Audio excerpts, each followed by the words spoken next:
King Charles's plans for his coronation in 3 weeks' time, they seem to become very complicated. Let me start with the easy one first. His son, Prince Harry, Meghan Markle, they've still refused to say either yes or no to their invitation, even though the RSV cut-off was a week ago. I would have said, well, you missed the deadline. Sorry, guys. What's the big issue here?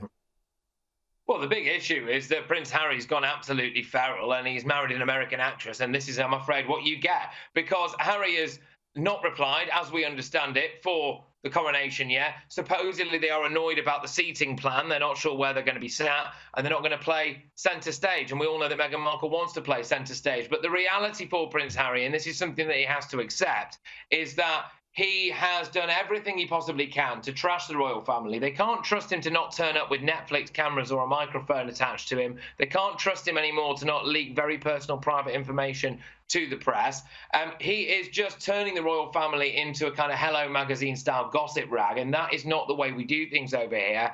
He even supposedly delayed actually being able to go and see his dying grandmother, our beloved Queen, because now King Charles didn't want Meghan Markle on the flight to go and see the Queen, as she passed away, unfortunately, in Balmoral. And now Harry is delaying coming. But one thing he was able to do was get a flight over here and, not surrounded by armed security, get in the back of a London taxi, which is public, and walk through a press pack at the High Court to go and attend a court case where he's trying to slam the British press, but allegedly tapping his phone around 20 years ago. So we didn't care too much about security then. I think most people in this country feel as though Prince Harry lost the plot a long time ago. And if I was King Charles, I would just tell him to sling his hook and stay in America and just let them have him.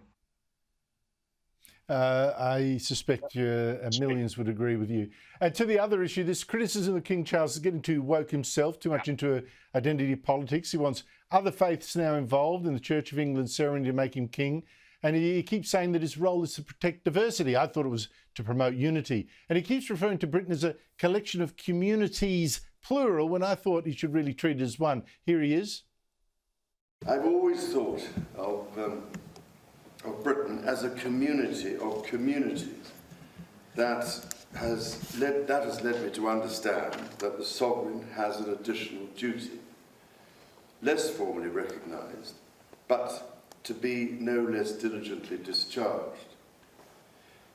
It is the duty to protect the diversity of our country. So King Charles thinks of Britain as a community of various communities, and he wants to promote that diversity instead of being a figure of unity, I think. Patrick, what do you make of that? King Charles is getting absolutely terrible advice. Whoever he has advising him, he needs to sack, and sack them quickly. He is forgetting what his fundamental duty is, which is to be the King of Great Britain and Northern Ireland. And it is absolutely staggering that now we have a king who appears to care more about appealing to various different diverse communities than he does maybe around his own base. And it's symptomatic of him being obsessed and infected, I think, with the woke poison that we've seen infecting so many other people in this society. I mean, he's given into the eco mob, left, right and centre. He appeared at COP26. He's supposed to not be political, but he's okay getting political when it comes about net zero and the targets that are affecting your average common man and woman in the pocket every single day of the week. He's also been doing things that I think are ridiculously woke and needless. There's a lady called Lady Susan Hussey who served at our Queen's side for decades. And we had a bizarre incident in this country where a lady whose real name, by the way, Andrew, is Marlene Headley, who gave herself the name Ngozi Fulani and dressed up in full African traditional clothes and went to the palace and decided that she wanted to cause some kind of race incident. What did they do? They apologized to her publicly. They then, on top of that, moved Lady Susan Hussey to one side. He gave into that. King Charles is now, and this is the big one from us this week, saying that he's going to cooperate with an inquiry into the royal family's links to the slave trade. Get this.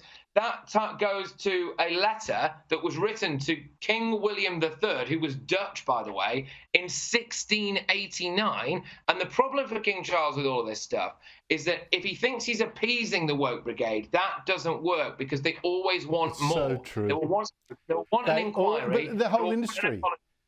And then they'll want a reparation. Enough is never enough. Enough is never enough, Patrick. It needs to keep going. Patrick Christys, always great to talk to you. Thanks for your time.